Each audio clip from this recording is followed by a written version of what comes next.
Good evening, fans. Tim Kitzrow here, the voice of NBA Jam, and you're listening to the Game Dev Breakdown Podcast, brought to you by CodeWritePlay.com. Whoa, boom shakalaka! My mom gave birth in 1985. I was bluer than a Pac-Man ghost, barely alive. In the Cold War, my only blanket was Tetris. I played Rampart with Reagan, rampaged the world for breakfast. The laundromat was my sanctuary, the arcade was my church. I thought I was Rastan, so for evil I Hey everybody, Happy New Year, Todd Mitchell here. Time for Game Dev Breakdown here in the year of 2021. You'll have to pardon me for putting out a late episode today. I wanted to get it out this morning. That would have required me to finish the episode yesterday, and if you have watched any news or any social media, you know what absolute chaos yesterday was. So, here in the US, we had basically a coup situation, domestic terrorism, every bad label you could slap on it. We had to watch it play out live and on social media and everywhere else, and it was awful. I'm not going to pretend it was not awful. Wasn't really my intention to bring it up here at the top of the show, but I think it's disingenuous to pretend stuff like this isn't happening or that it has no effect on anything. You guys know better. You guys know that this stuff has a real impact on our mental well-being, our productivity, and that's okay. That's part of the human experience. That's part of the experience of being a citizen. A lot of you come from different places all over the world. The show goes out to dozens and dozens of countries, and you guys have all dealt with just crazy stuff while you try to do creative things, productive things, and positive things. And I think most creators, most artists agree that you can't just force yourself into a certain frame of mind when things like this are going on. And it's not that you're being weak or you're being too sensitive. It's a real process, and you have to be in a positive enough frame of mind to at least power through. And I feel better equipped to do that today than I did yesterday. So thank you for understanding. Got a few things I want to do today. We'll consider this sort of a state of the podcast for the year, and I'll try to make it worthwhile. It's not going to be all business and data and stuff, but I thought it'd be worth talking about some of the things that happened over the previous year because they've, in large part, despite everything last year, they've been incredible because they've been focused on this community and the way it's pulled together and allowed community things like this podcast to continue. So I think you guys being a part of that deserve to hear about it. So I'll start with that. I will tell sort of a funny story that came up on Twitter, and we'll talk about what to expect here in the coming weeks. First of all, thanks everybody for hanging in during the last couple of weeks, the holiday season, 2020 going into 2021, Christmas, New Year's Eve. Basically, it could have gone a few different ways. I had a choice of putting the podcast on hold over the holidays, spending some time with the family. I could have tried to keep doing like live shows and stuff, not live, but like day before, week of, that kind of thing. I didn't think that was fair to me, my family, the guests I'd be bothering, I could have tried to put together sort of a best of. A lot of podcasts do that. You podcast listeners know that a lot of podcasts will just clip together their favorite stuff from the previous year. But if you really think about that, a lot of work goes into that too. It's not a whole lot different from just continuing the show through the end of the new year. You got to figure out what goes into it. You've got to edit that stuff. You've got to do intros and outros for everything. It's not too different from just doing the podcast. So luckily for me, I heard about an event that was basically in need of, press coverage, and that was the Virtual Indie Games Expo 2020, which is normally a Colorado-based thing with a pretty small group, but they tried to expand their reach this year, and it wasn't perfect. I'm not going to pretend it was perfect. It was unpleasant in spots, the whole process. I felt like I couldn't get any questions answered. A lot of things people said were going to take place did not take place. When I had issues day of, I was not able to get any support. I think there were some real issues there. So I don't think it's fair to let the upbeat commentary that I made during the actual interviews sort of hang there without sort of counterbalancing that. Like, it was great to connect with the people I connected with. That was fantastic. I wouldn't trade that for anything. The amount of coverage I did now. I spent many hours, both Saturday and Sunday, connecting with folks, interviewing folks, and did, 10 full interviews on the Sunday, so the day after the event, because when I tried to get set up for the event and try to do that coverage, I didn't really get the support.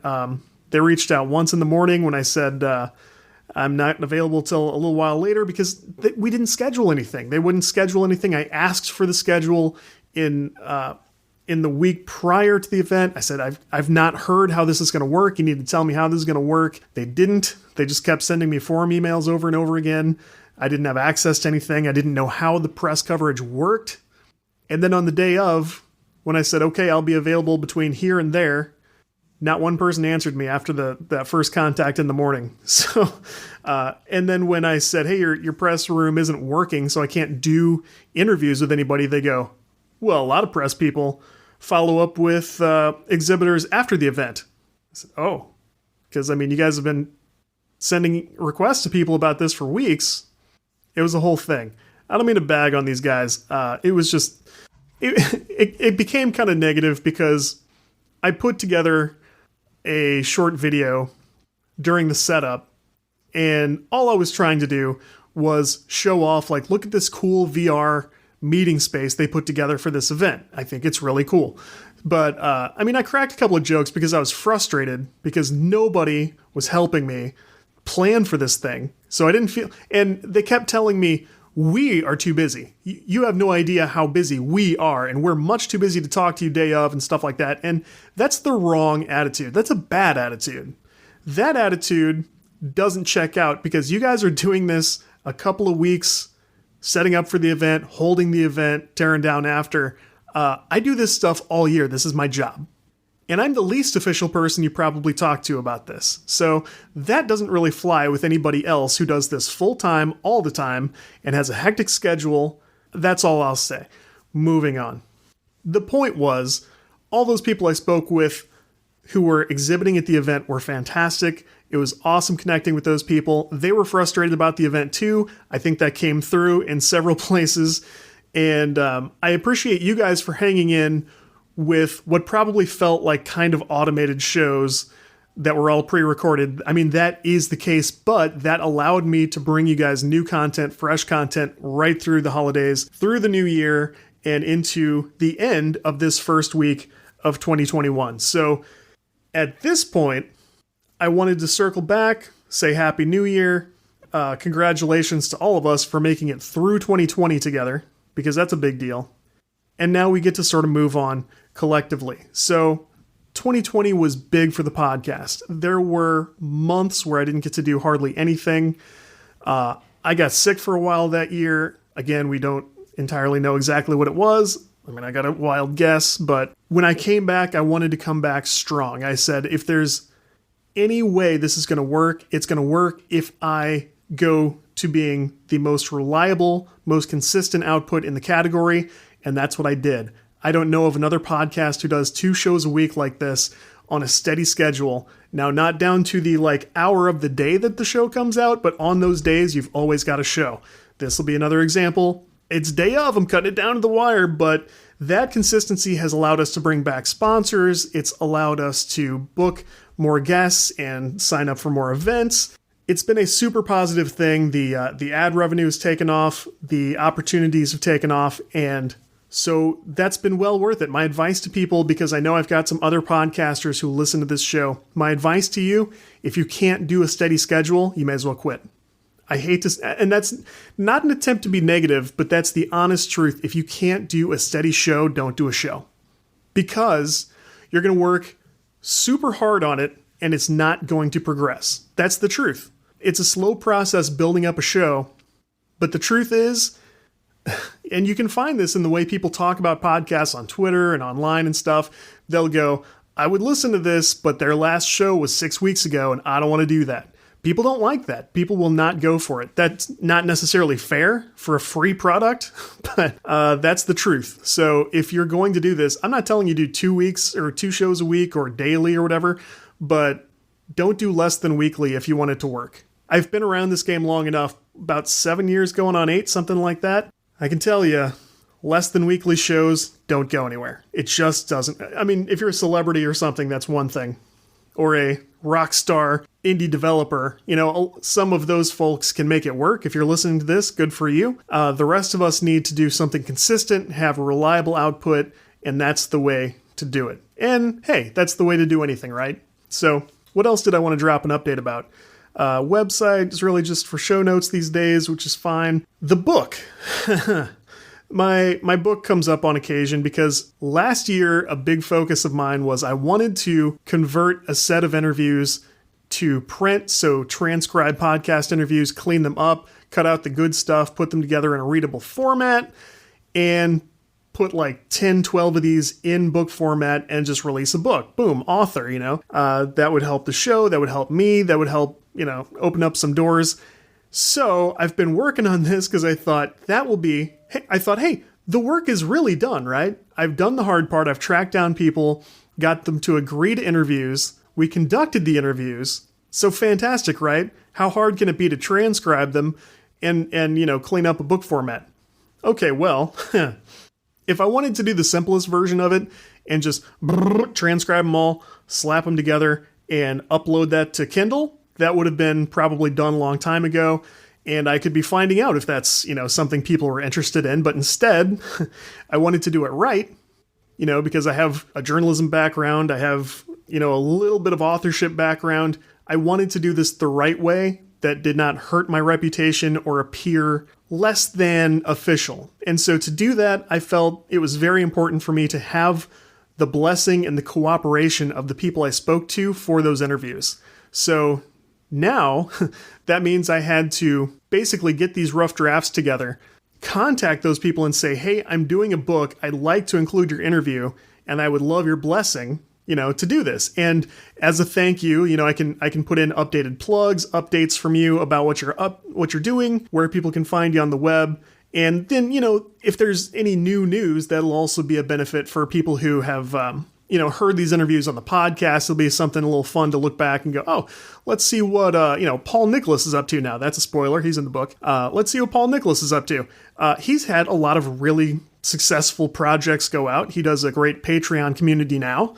My website sends a ton of web traffic to his Patreon page. But, so, he sent back some info. I added it to his chapter, and that's supposed to be a bonus for, hopefully people who don't listen to the podcast would be interested in the book because they like books, and people who do like the podcast and wanted to check the book out and, maybe get some new things out of some old material, you would have incentive to read it too because there would be some updates. Okay, so where I'm actually at.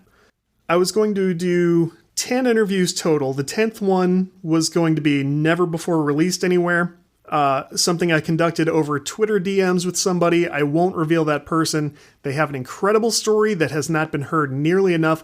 I think this guy needs a movie of his own, honestly. And he'll know who he is if he hears this, because I said that to him. I'm like, dude, you need a full book or a movie. All I can really do for you right now is maybe put this chapter together for the book, and if that would be okay with you. We were going to put it somewhere else, maybe the website, or maybe when I tinkered with the idea of like an indie magazine, we're going to do it that way. I can't, I reached my limit on bandwidth, basically. I can't do a magazine on top of everything. I'm one person. I don't know how I'm doing the current stuff I'm doing in addition to normal everyday stuff. So I said, there's no way I'm going to let this content fall through the cracks. Could we put this in the book? He was super excited. The other 9 were interviews I did for the podcast. So for the most part, I contacted some of the people right away because I wanted to make sure they were in and they were on board. And then a few, I wanted to get like a rough draft together and have it ready because if they wanted to see it and then decide, or if they wanted to go over it and make sure it's factually accurate, that's exactly the kind of reason I went to everybody. Like if I misheard something, or if I got a name wrong, or something needed to be clarified, or they said something that is what came out of their mouth, but they wanted to adjust that, I wanted everybody to have that chance. So under half of the people took me up on that. Like everybody who got back to me, which was like 8 out of 9 people from the interview or from the podcast, got back to me and said, cool, let's do it. And then like 4 of them said, I would like to see the chapter and go over it and make sure everything's cool. Everybody was super positive about it, very nice. And then one person didn't get back to me right away. So I said, okay, fine. I'll do his chapter with the rest of the chapters. and I'll check back in with them when I'm caught up on my work. So when I'm ready to like do another round of checks with everybody, this is journalism. This is how this works. If you're doing feature articles and stuff, just a little peek into that world, your entire world is this. It's following up with people. It's trying to stay positive and upbeat while you're sort of chasing around after everybody going like, we talked about this, were you able to do that? And you have to stay positive because it's not their problem. This is something you want to do, so you have to be nice and you have to follow around and remind people. So I did that. I got through an entire round of first drafts, light edits for, content and clarity and everything and length, because word count was a tricky thing to figure out for this, but I wanted to go like standard business book length, which is like 70,000 words. And I hit like almost 80, and I thought, great, I'll edit down probably 5 or 10,000. We'll be right there. And then I'll throw like an intro, maybe an outro on top of it, and we're going to be golden. I couldn't believe how well that came out. So I sent the chapters off to the people who wanted to see them.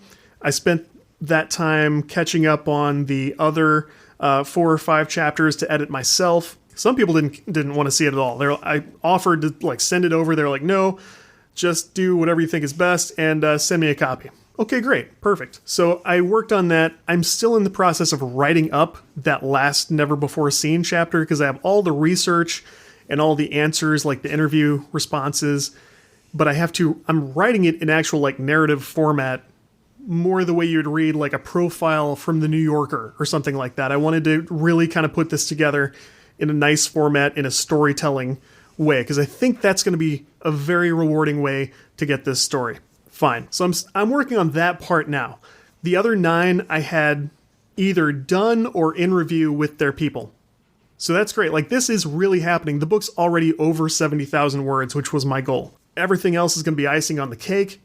I checked with the one guy who I couldn't get a hold of in October, and I said, I'm in the end stages of writing a book. I want to include your interview. I think it's great. I think you really came through well. I know you've changed companies, so I wanted to sort of get new plugs for you and maybe an update on what you're doing now. And I didn't hear back, so I moved on, and I checked in with him 2 nights ago, and he got back to me, I don't know, an hour later, and said, hey, sorry, I didn't see that previous message. I really don't want to be in the book. And I can't explain the frustration. I mean, ultimately, I have to chalk it up to I just shouldn't have written it before I talked to him. There's also an element of, like, I'm a journalist. You agreed to do this interview. If I wanted to put it out, I would just put it out. And I talked to a couple of people, and several of them said, like, I would put that out in a heartbeat. But a couple of reasons I'm not going to do that. One, I want to be nice. This is not an expose. This is not gotcha journalism or anything. This is, like, supposed to be a fun project. So even if that choice kind of screws me a little bit, it is what it is. I mean, the other thing is, it's sort of connected to that. I want to include people in this who are excited by the idea, who are going to be excited to help promote it when it comes out and help share it, who I can reward for their help by hopefully giving them more exposure and a wider audience. Morgan Ramsey, who wrote Gamers at Work, he was a huge inspiration for this. As you guys know, was it even last year or was it before that? A while back, he provided a book or two for me to do giveaways to listeners. His books, Gamers at Work and Online... What's the other one? Online Game Pioneers at Work, something like that. Those books are fantastic. They're very simple, like question and answer format interviews. It's long. Like his books had like 14, 15 people each, and they're long form interviews, and they're fantastic. They're with great people. That was a huge inspiration.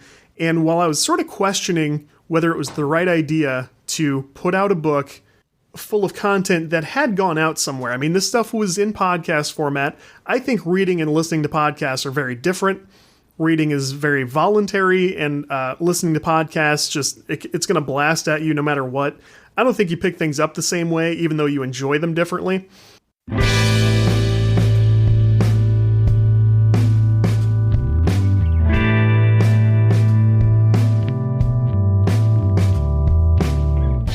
Let's pause right here to talk about our sponsor, AppFigures.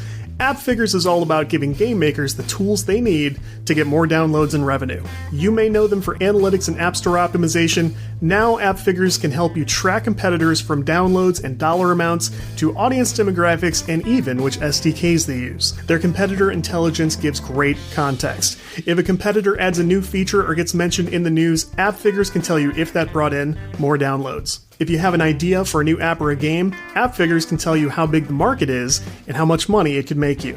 That's just scratching the surface. Whether you're growing your app or building a new one, AppFigures has the tools you need to reduce risk and get more downloads. You don't need a huge budget or a data science degree. AppFigures has made it affordable and simple, and they can guide you step by step through gaining more visibility with ASO and increasing your revenue by learning from your competitors. Head to appfigures.com/on/GameDevBreakdown to try AppFigures for free, and if you like it, use our special code GDB3030 to get 30% off for the next 3 months.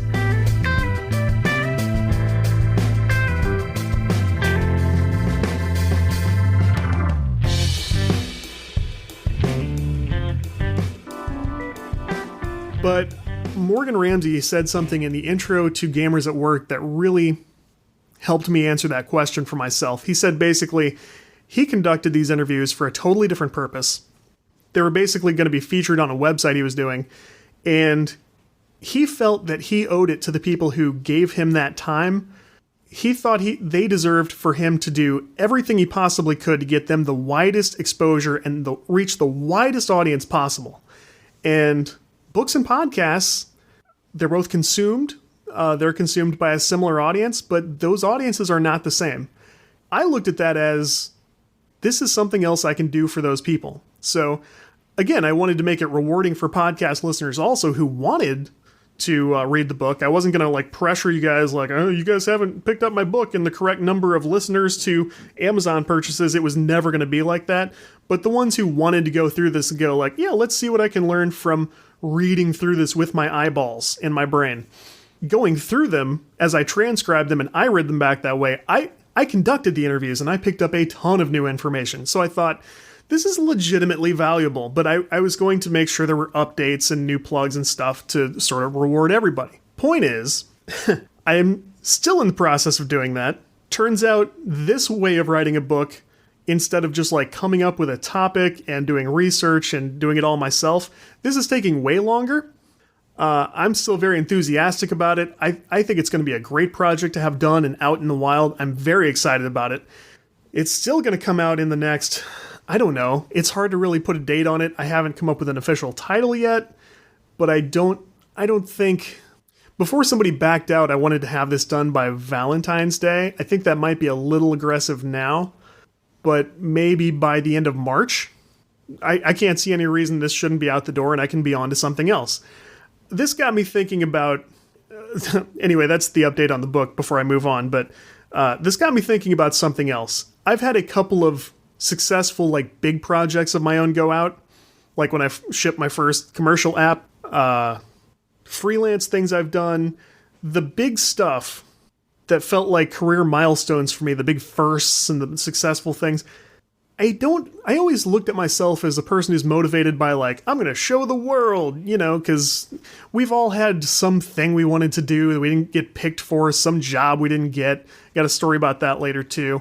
But we've all got a little bit, those of us who do this stuff, we have a little bit of a motor in us that's maybe fueled just a little bit by spite's a strong word, but you want to go out there and sort of prove at least a couple of people wrong, right?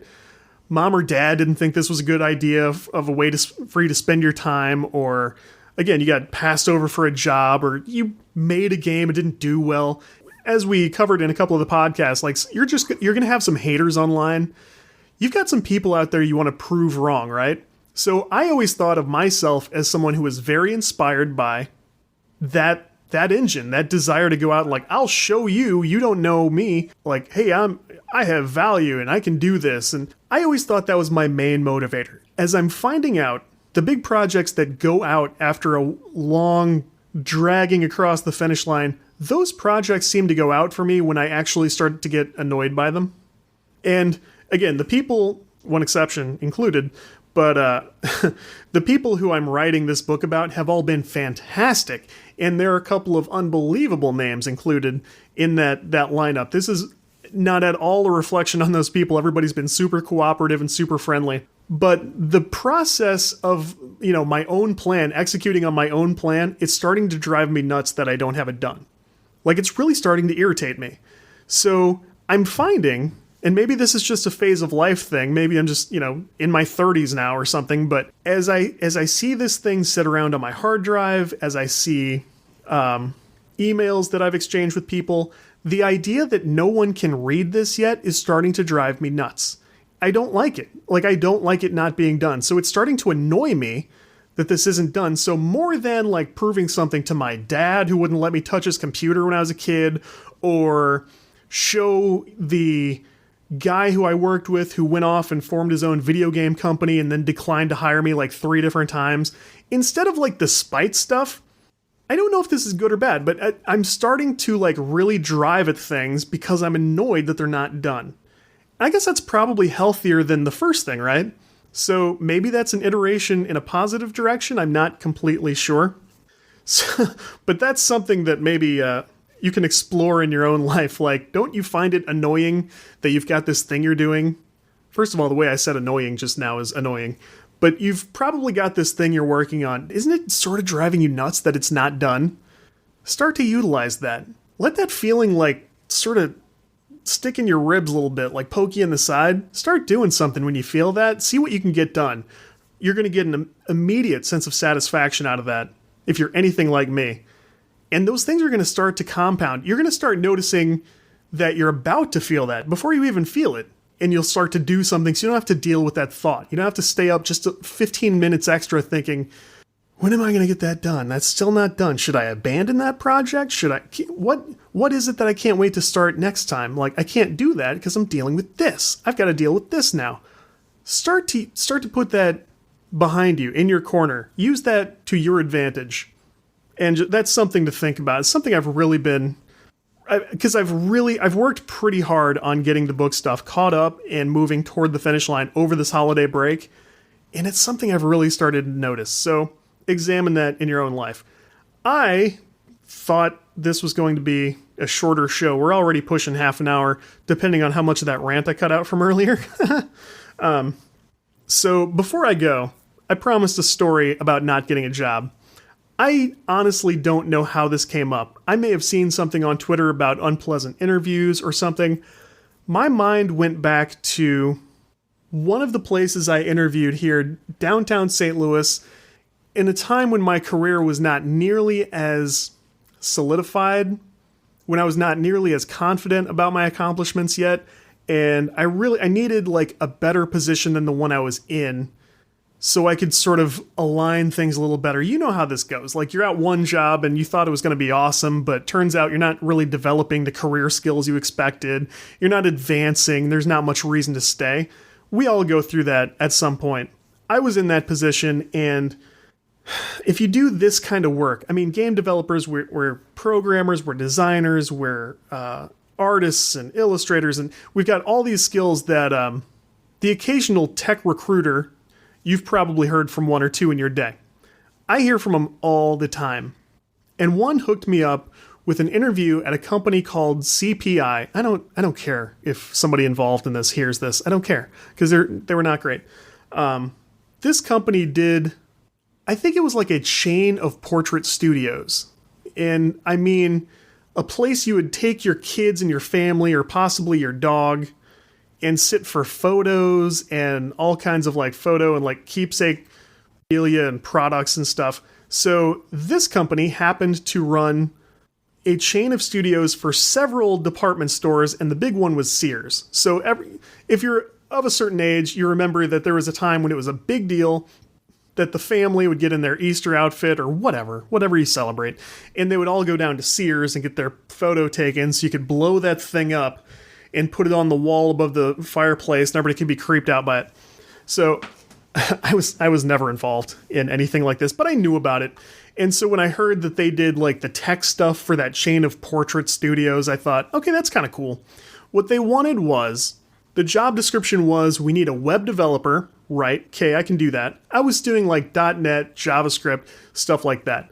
It was not like super front-endy front end, but like if you're a .NET developer, you kind of do both, right? So I was sort of in that position. I was fully ready for front-end stuff. But they said this is going to be heavy JavaScript. It's going to help if you understand like graphic editing programs and stuff. I had tons of stuff on my resume to show, not only, Photoshop's fine. I've been trained in Photoshop. I can use the open source stuff like GIMP. I can use Inkscape. I can do JavaScript all day. I can do, HTML just in Notepad if I need to. Like, there weren't as many front-end technologies then as there are now. This is like, was it even 10 years ago? Something like that. 10 years ago, we'll call it. So I went to this interview, and I sat down with this guy who was the hiring manager, and I guess he headed up the department that I would have worked in. And he, hey, what's your situation? Are you looking to leave your job soon? Tell me about the work you do now. That was all pretty routine. We got through that fine. And he said, like, if you don't mind, I'd like to see your design portfolio.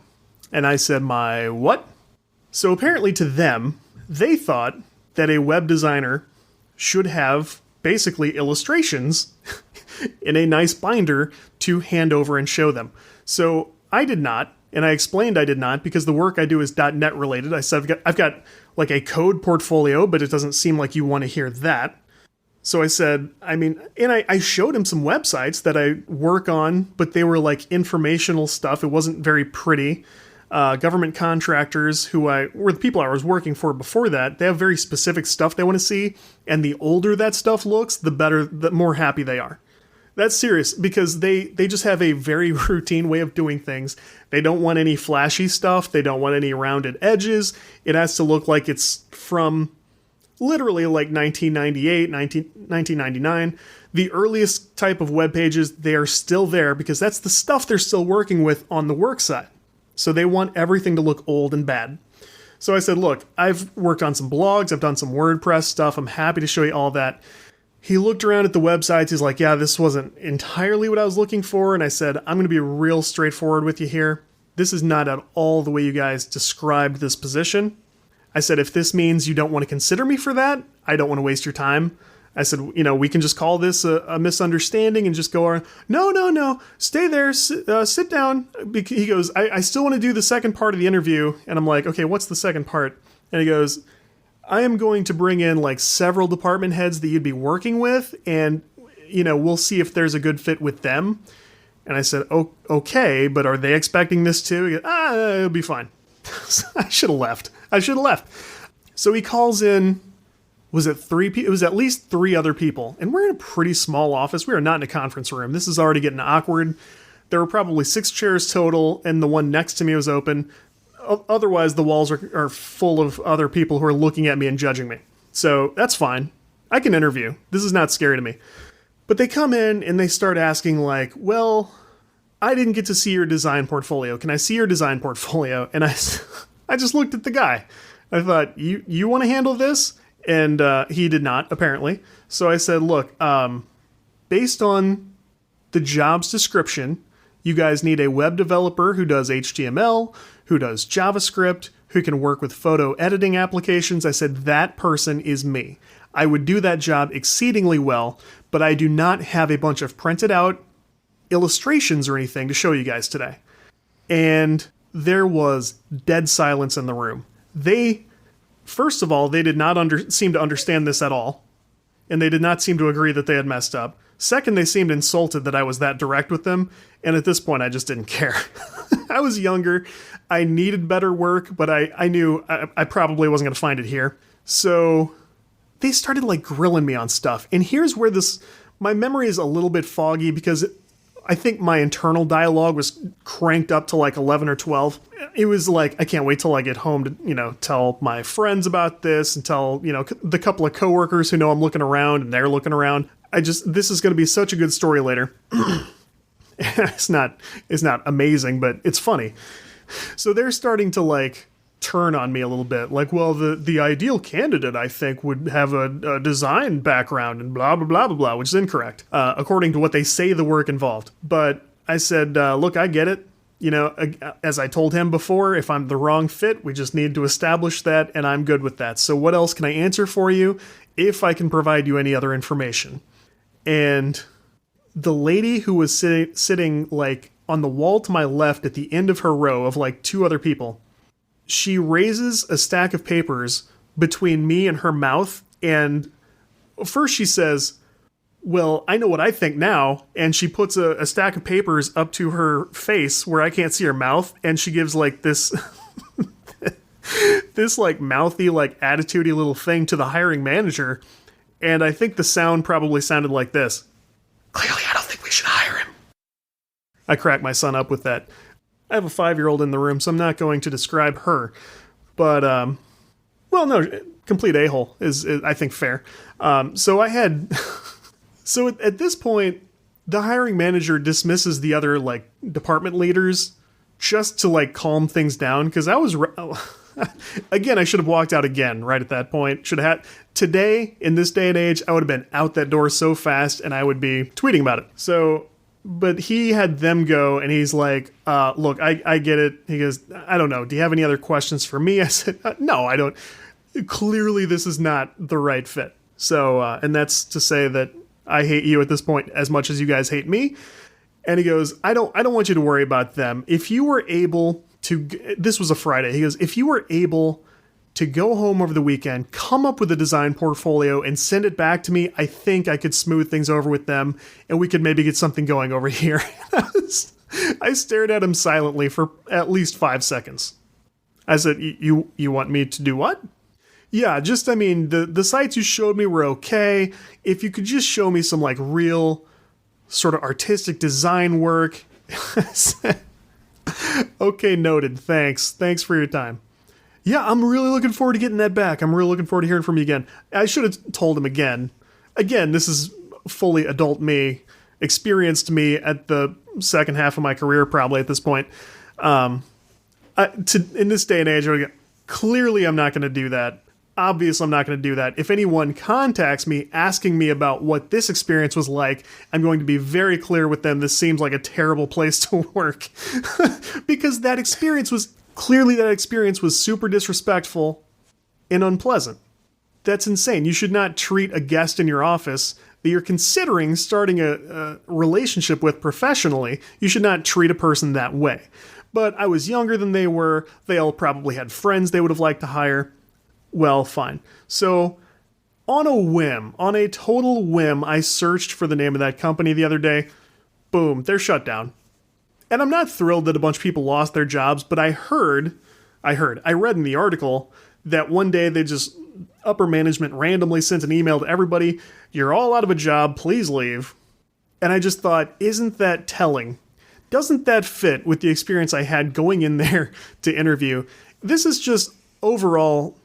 It's not, I'm not talking about karma here, I'm just telling, like, you can tell so much from the way people will treat you the first time you interact with them. The day you go in for a meeting, or you provide some quotes, or you sign an NDA and talk about a potential project, the way you get treated by people that first day, let that be the lesson. You know everything. You usually know everything. Sometimes people will put on a smiley face and they turn out to be a monster further down the road. But if you get red flags like that on the first day, that's not like beginner's misfortune. You're walking into a mess. You're discovering a mess. You're discovering a clash of, like a power struggle, a clash of bad attitudes. Let that be all the indicator you need to run. Hit the deck, pound the pavement, get out of there. I have numerous other terrible interview stories that we can do another time. Maybe it's me, right? But we'll leave that for another time. So that's it. We're going to have more guests come in. You guys might be a little bit burnt out on the super simple, like, hey, introduce yourself. Tell me what project you're working on.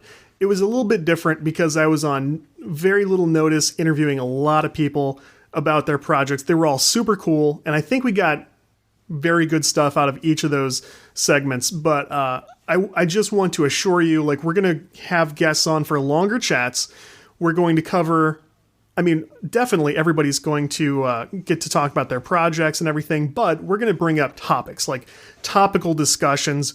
Everybody's going to be expected to, like, you know, weigh in on things that are happening out here in the world, provide guidance for new people who are interested in starting similar projects. Like, we're going to get back to, like, deeper stuff. So we did what we needed to get through the holidays, and I'm not sorry, because I think that content was great. I think those discussions were great, and it was awesome connecting with those people, but we'll get back to more of the deeper sort of stuff you expect, and we'll work some topical discussions into it. So that said, if you enjoy the Game Dev Breakdown podcast, please consider subscribing on the platform of your choosing. We're available everywhere. We have show notes at CodeWritePlay.com. We have a Discord server. Big shout out to everybody on the Discord server. I have a ton of fun interacting with you guys there. We're on Twitter. The podcast account is GameDevPod. The website is CodeWritePlay. And I am Mechatodzilla with 1D and 2 L's. If you search for Todd Mitchell right now, it won't come up because I've got something funny as my name. So Mechatodzilla. And feel free to drop topics, questions, feedback. Happy to do that. Happy to connect with you guys. I'll follow back in a heartbeat. And we can just be a great big happy community. So for CodeWritePlay and for Game Dev Breakdown, Todd Mitchell here. Thanks everybody for such a great last year. And I'm so excited to see what we get done this year. So take care of each other, check in on one another, work hard, and make yourself proud and make me proud, and I will talk to you next week. At that moment, nothing mattered in my life more than seeing my 3 initials at Lakeside with a high score. But now I'm older, there's no quarter to resurrect or hit reset. It's either game over or success. I'm walking towards the light, bright, no regrets.